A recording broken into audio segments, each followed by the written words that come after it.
we're going to be doing my most anticipated sequels of 2020. I'm going to try to do this as quick and snappily as possible so we can value each other's time, and we're going to do buzzwords because sometimes people don't really enjoy long renditions of sequels, especially since many of these are very popular. So we're going to jump into it with January 7th on Come Tumbling Down by Sheena McGuire. This is the 5th book in the Wayward Children series, which deals with children who traverse worlds, and half of the books take place in the boarding school that kind of helps them readjust, as well as more in the fact that they're not in Portal Fantasy anymore, and then the others are taking their backstories and we're endeavoring to see their worlds before when they were in those worlds, and it's great. This one is taking place in Portal Fantasy of the Moors, and I'm really excited to explore it. It has a more like horror-esque science fiction kind of genre in it, and I love that. So moving on, we have January 7th, and this is Night Country. This is a sequel to Melissa Albert's Hazelwood, and I love this story. It deals with this girl who doesn't know her grandmother, and all she really knows is that her grandmother wrote old story fairy tales that are dark and creepy, like they're the Grimm's times 10 old version.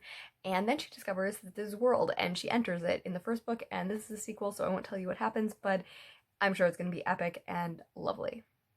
On January 14th, we have Conference of Birds, which is the 5th book as well in the Miss Peregrine's Home for Peculiar Children series, and this is a series that deals with people with peculiar abilities. It's YA, it's dark fantasy, and now they're from the 40s, but they're currently living in present-day US, Florida, and it's funny and hilarious, and it's enjoying to see another extension of the peculiar community, so it's epic.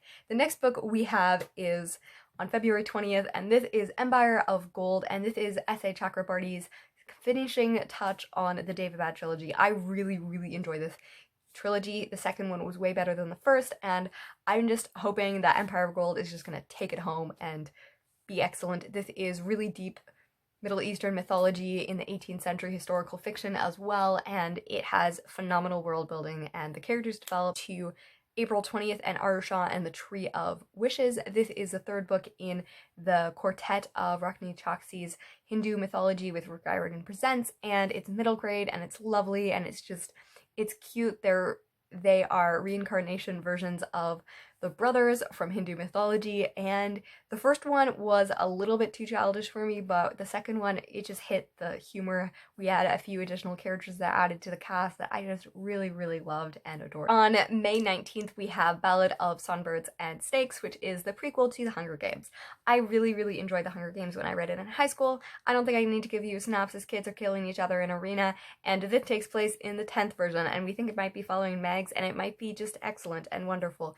And I'm excited. The title does not work, and it's taken a trend from now, but we're just going to deal with it. I really trust that Suzanne Collins is doing this because she just loves the story, and why else would she wait? She had written plenty of books before, and I believe in her. I believe in this book, and I'm really excited to read it. And then we have on September 1st, Queen of Volts by Amanda Foody, which is another author that I really, really trust. This is YA fantasy. It deals with the city of sin in this realm, and it follows a street lord as well as a once naive ballet dancer as they traverse the city and explore the world. And not the world, it's this city, but it's such a great city and so much world building, such great writing, and the magic system is lovely because it's hereditary magic passed on from their parents, which is just excellent and cool and kind of unique. And then on September 22nd, we have The Silvered Servants. I can talk, and this is by Rockne Choksi as well, and this is a sequel to The Gilded Wolves. I really, really enjoyed The Gilded Wolves. It was a fantastic novel in my opinion, and it's a heist novel set in 1899 that deals with 6 friends as they are already friends, which is lovely. We don't have to go through that whole beginning where they're trying to become friends. They are friends, and it is lovely. And they are trying to do heists and explore things, and there's amazing friendships, there's great diversity and conversations, and Rockne Choksi did it out of an aspiration of explore her own Filipino and Indian heritage and what that looked like at that time, and it's just wonderful. The magic system is confusing, but we can forgive that because, you know, sometimes you need to let the book have errors and it's gonna be okay. We have Dear Justice, and this is, I'm assuming, a sequel to Dear Martin. This is a book by Nick Stone, and she authored this book that deals with Justice, who is a senior in a prep school, but he is black, and he has a biracial girlfriend who is white passing, and he tries to keep her from drunk driving, and the white cop assumes that he is doing something bad because he's black and racism, and then he decides to deal with this in a peaceful way by writing letters to Martin Luther King and kind of understanding how do you deal with oppression silently, or how do you do it silently, and what is peaceful oppression, and like all of those conversations, and it's just fantastic. And I'm assuming it's a sequel. It literally has no plot, but it's called Dear Justice, and it comes out on October 6th, and I'm just hyped to read it because this was one of my favorite books. The writing style isn't the best, but everything else about it is genius.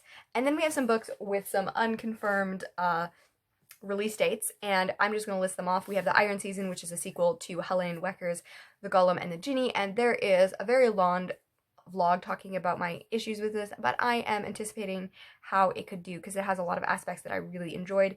It is also in 1899 in the US in New York, and it deals with some Middle Eastern mythology as well as some Jewish mythology, although it is a little bit more magical realism.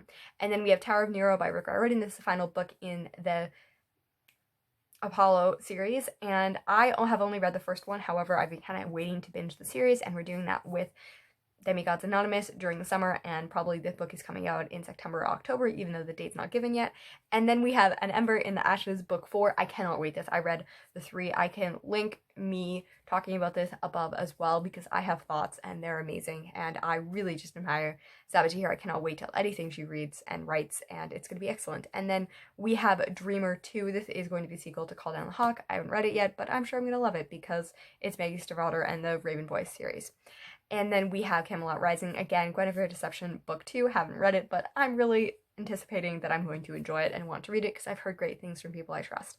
And then this one I don't know for sure, but Saga, I'm assuming that Saga is coming back. The hiatus started in September of it feels like it's been since the 1900s, but no, from 2018 was when the hiatus started, so I'm assuming that it's going to come back in 2020.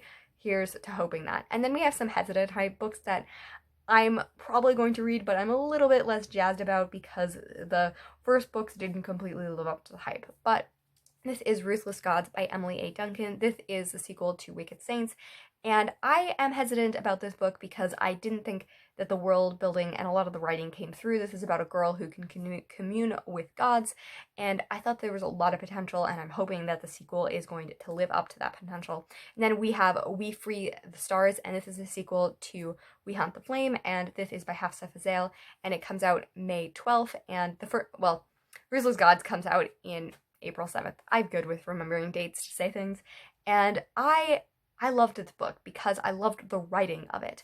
It was excellent, and the world building was very rich in Arabian mythology and stuff. However, I forgot everything as soon as I stopped. I could shut off the audiobook and immediately went from my mind. And that says that there needs to be a little bit more character development, a little bit more development. And yeah, I also have some thoughts on this in a vlog as well, so I will link that as well. There's just going to be so many links, you're not even going to know what to do with it. Anyways, and then we have Unravel the Dusk by Elizabeth Lim. This one I thought a lot more highly of the first two, and this comes out July 7th. I will definitely be picking this up, and this is a sequel to Spin the Dawn. I have an entire review for this as well, and it is YA fantasy that deals with a Mulan retelling, except for she is a spinner in this version, and she can make some magic thread and stuff. I have very mixed thoughts on this because I thought the writing was, again, beautiful. A lot of the world building, the potential is so high in the series, and I'm just really hoping the second one is going to land it, and it's going to be a little bit less trope-filled because of some of the elements are not going to be in the story yet because it's a sequel. So I'm just really hoping it's going to be wonderful, and here's to hoping. Anyways, you can catch me on social media, especially where I will be more active on Instagram and Twitter, and my Goodreads reviews are always long and very long. They're just overly long. They don't need to be that long. Anyways, I will see you soon. Happy reading, writing, and creating, and goodbye.